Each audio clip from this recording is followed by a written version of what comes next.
Mau jadi pembisnis? Lo wajib punya 3 skill ini. Yang pertama, kemampuan berjualan. Jago dalam berjualan bukan cuma soal ngejualin produk atau jasa, tapi juga kemampuan untuk menghasilkan pendapatan.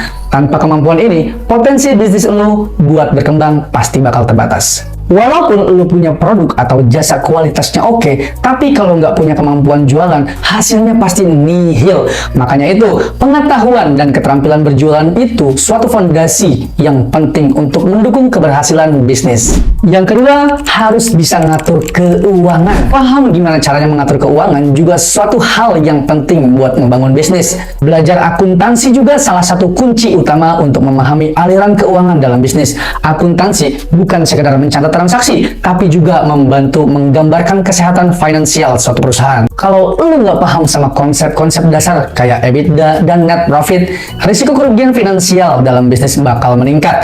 Dan lebih parahnya lagi, hal kayak gini bisa ngebuat bisnis lu jatuh ke masalah keuangan yang kompleks.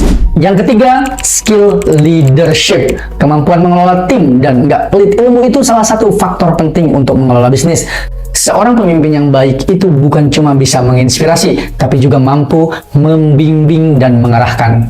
Memiliki kemampuan komunikasi yang baik sama karyawan juga penting. Tahu cara gaya bicara yang bagus juga penting banget. Di bidang kepemimpinan, kemampuan ini sering disebut sebagai keterampilan kepemimpinan yang baik. Dalam membangun bisnis, hal-hal kayak gini penting banget buat bikin fondasi bisnis yang kuat. Mereka nggak cuma bikin bisnis sukses sekarang, tapi juga ngebantu pertumbuhan bisnis di jangka panjang. So, kalian setuju nggak sama tips di atas? Komen di kolom komentar ya.